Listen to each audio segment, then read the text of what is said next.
How's it going, everybody? Welcome back to the YouTube channel. I know it's been a while since we've uploaded, but as you may have seen on Twitter, I am going to be doing 30 videos for the 30 days of September. And we are starting off with none other the boy Jarvan. If you've been tuning into my streams, you'll know I've been hitting up Jarvan quite a bit, so enjoy.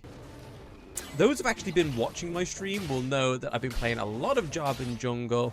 I found him recently with his new buff in patch point 4.3b, I think it is. He's recently become very good jungle. Here is my build, as you can see on the screen. People may moan about it. I'm not really catering this towards really high yellow players. It is just sort of like your emerald, diamond. As we know, season 10 has been a massive ball ache for me and many other players and creators that I do know within WildRift, but that is for another video idea. But anyway, as you can see with Jarvan, I like to use his third and first ability over to the walls just to save time with jungling, with farming the enemy's jungle as well, knowing that they're not there. We're actually against a Rammus this time, so going into this match, I honestly thought the enemy team's matchup was a little bit more feistier, a little bit more of an effort to be able to counter me. We do get first blood, obviously, however, me and Rammus are still duking it off, but this is one of the beautiful things about Jarvan right now. So if you go for his third and first ability, that knockup is great, and obviously Jarvan's base damage, so his early game damage, for those who don't know the terminology, is really good. It's probably one of the best. So he's got one of the best AD damage from level 1 in the game, and as you can see, the speed of the farming he can do in the jungle is actually pretty good. We haven't really got a kill yet. We obviously assisted Vladimir in the mid lane getting the fizz, but we haven't really done any sort of like 2 kills that I've been doing in the early game in other games playing Jarvan. But I really think that he doesn't rely on having to get those early ganks. He can pretty much farm up pretty quick. If you try and assist your mid laner, or if you've got an overextending duo on the enemy team, it's probably best to try and gank those lanes. Fizz missing out his ultimate there, which is a big mistake. I get to go in with my ultimate now, and I will pause here. I do want to explain Jarvan's new addition to his ultimate, which has just been added in the 4.3b patch. With Cataclysm, which is his ultimate, damage from the enemies is reduced by 12, 16, and 20% inside the Catalysm. The effect will be removed when leaving the Catalysm, or the barrier surrounding the terrain collapses. Back to in-game Blam. Thanks for that, Analyst Blam. Let's get back into the game, guys. So we just managed to see the ultimate in action. So the new ultimate in action from Jarvan there, obviously with the new addition to that ultimate of Cataclysm. It is a great thing. That was probably one of the main reasons that really drove me to play Jarvan recently. And I'm pretty sure from the first and second game, I got a really good feel for the champion. He hasn't got a massive learning curve. He's pretty simple compared to most champions. His most basic ability is E, Q, and then obviously once you're in there, if you need that shield, use the W. But make sure you kind of put in or fighting around that E, because it gives you a movement speed increase and attack speed increase. And the good thing about Jarvan is that unlike his LoL PC counterpart, where you have to actually land your Q, you don't necessarily have to do that. You can just repress and reactivate your E move, and it'll guide straight onto your nearest E move. So it has never been a much simpler time to pick up Jarvan jungle, especially with the damage he's doing right now, especially with that early game AD, and especially with the wave clears that he does in the jungle, how fast and how efficient it is. You will see towards the end the actual stomping we do on the team in this match. I think this was probably my 3rd or 4th match of Jarvan in the jungle. But as you can see, I'm no pro on Jarvan, but I feel like with the lower learning curve, it's not that hard to be pro, and it's also not that hard to be good at Jarvan. It's just all about the timing, when you need to engage the lanes, early game to mid game. And obviously prioritizing the jungle camps as well, like your Drakes and your Rift Herald, which we just lost there to Mr. Rammus, but never mind, that's okay. We still win this game, it's all good. But in terms of the build, I generally go for U moves first, obviously for lethality, movement speed, and whatnot. If I feel like I need a tanky item, I will incorporate it into my build. When we do have a lot of squishy champions like the Jhin, the Ashe, the Fizz, and the Teemo, you could also build Trinity Force as well, but I don't think I did this match. I will correct myself if I am wrong. I managed to get the kill there. Nicely done. Rammus with that failed ultimate there, going under the turret, thinking I was going to stick around like a dum-dum, but you boys are a dum-dum. I know what I'm doing. I know what I'm doing. But no, I've really clicked with Jarvan and his new buff. I've been playing a lot of Jarvan. I've been playing a lot of the Mumu. I've been playing Glacial Augment on the Mumu as well for obviously damage reduction. When you've got damage scaling champions on the enemy team, I generally go for Glacial's Augment.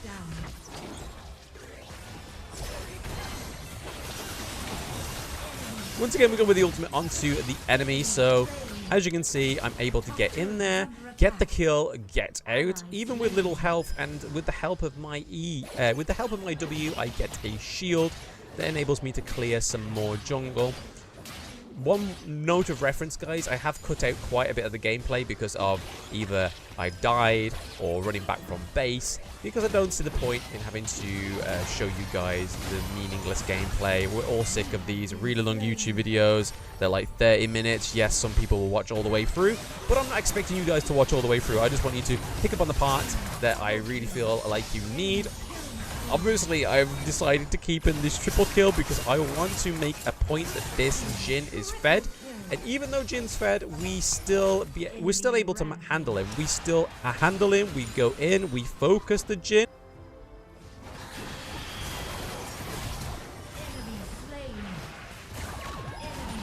And there's another kill for your boy. It is a cinch with Jarvan, especially when you're ahead at this point. It's so crazy. And looking at my build, I've gone for Yumu's and I've gone for Black Cleaver as well. And Black Cleaver is a great second item to build because you get not only the health, you get attack damage, and you get some ability haste as well. But you also get the unique Sunder effect, which is dealing physical damage to an enemy champion, reduces their armor by 4% for 6 seconds, stacking 6 times for 25% reduction. And on a champion like Rammus, or if you go against another tanky jungle, say for example Shen, I mean, who plays Shen in Emerald? But there we go. I digress. You get the idea. Going for the Black Cleaver is a great item to take out many tanks in many lanes. So if they've got a tanky Baron lane, if they've got a tanky support champion, that's generally one to go for instead of the Trinity Force. Second dragon up, you do see here, I actually make a really good play here for this second dragon. I think it is. If I remember correctly, we do get the Rammus goes in there. I disengage. Rammus thinks this is a free dragon. I go over the wall. Boom. I get to reclaim my jungle objective. And this is another great thing for Jarvan. I don't make it out alive, but his stealing potential on these early jungle camps and even late game, I'm pretty sure I've stole quite a few Baron Nashes playing Jarvan now, going in with the E, going in with the Q, and then just smiting straight away, because not only does your E, when you proc it with the Q, it hits the Baron, so you're automatically going to smite them by target anyway. It just makes it so much simpler to steal. It's so crazy. Like, I don't understand why people aren't playing Jarvan more. Yes, there's probably more desirable jungles right now that are more meta than Jarvan, but to play a fun jungle champion, I can't recommend Jarvan enough, to be honest. He has got some really good utility within his set, no pun intended. This is the play I was on about for Fiora earlier. So Fiora got a really good play there. I felt like she was not doing too well in the entire match, but then she got that triple kill, which was a really good thing. But here's that team fight here. You see me going in onto the Rammus just to get him out of there, helping the Fiora manage to secure the kill. We see a double kill from Vladimir. We go back over the wall. This is another great thing about Jarvan's kit. If you're far away, obviously not the death. If you are far away, if you've disengaged and you know where the enemy are going to be, go for them. Because not only do you have the attack damage, you can clear a wall and knock up the enemy champion if they are stationary as well. Like that Teemo you saw in there. I predicted where Teemo was going to go. I mean, there was not many places for him to go. Here's that double kill. Here's a triple kill.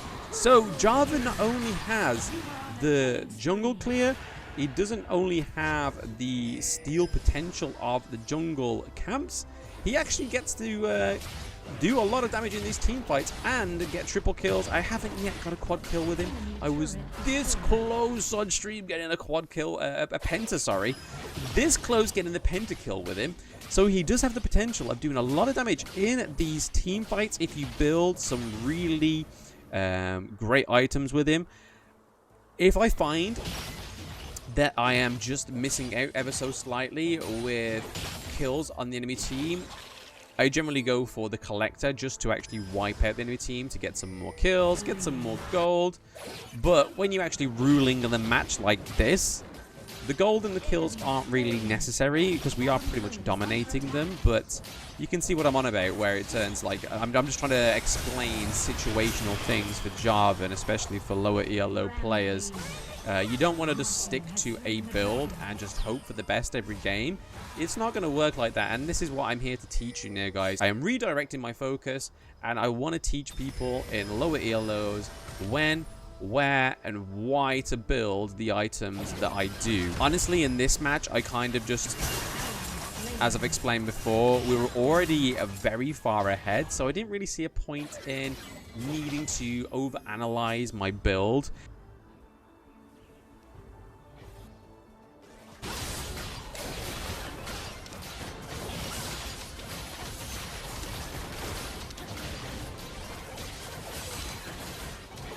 And here we go, Baron Nashor. So not only do we get 3 dragons, obviously we almost lost one. Boom, kill. Hello.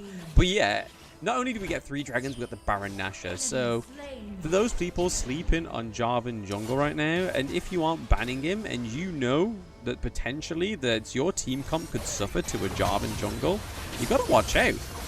And here we go. I may as well just finish it off with the Elder Dragon because why not? I've got the 3 Drakes. I've got the Baron. Let's take the pelt of the Elder Dragon as well, just to give my team that much bit of extra bit of overwin on the late game. And here we go. We see a 1v1 going in onto me and Rammus. Rammus actually goes in here. I was threatening, but because of that EQ combo, the knock-up, the damage it does, and the attack speed, I was able just to zone my focus onto that Rammus, take him out, and then take the Elder Dragon. How many champions in the jungle do you know that can take on a Rammus? I mean, I'll admit, this Rammus was definitely not the highest skill Rammus. And I know good Rammuses when I see them, because I play Rammus a lot. As you can see, guys, we are pretty much near the end of the match here. We see that Teemo comes back in. I'm deciding just to attack the turret because why not? Lux is here as well. And there we go. Shot, boom, bang. Goes the Nexus. And we win that match. GG, team. And GG past Blam for picking up that Jarvan. Taking the initiative to take that buff Jarvan. As you can see here, I didn't do that much damage. Let me just pause the game. Yeah, there we go. As you can see, I didn't do the most damage. It wasn't spectacular damage, but you saw it there. I got a triple kill. I was 1v1 in the Rammus and under the Elder Dragon. So for me to start the attack on the Elder Dragon, I would have taken full aggro from that Elder Dragon. For me to take on the damage, albeit not a lot damage from the Elder Dragon, and take down the Rammus as well, it's a good champion to be picking in the jungle right now when you are completely unsure, when your team is ramped to the 9 with AP damage from the Vladimir and the Lux, and you want a little bit more of an AD damage with the potential of building him tanky, depending on how the game evolves from the word go. I think Jarvan's a great pick, and like I said before, he doesn't have a massive learning curve, so I feel like this is the time to pick Jarvan, and I'm very proud of how I played Jarvan that match, and my Jarvan skill has actually only increased as it's gone on. I've found out what works with him, what doesn't work with him, what champions counter him.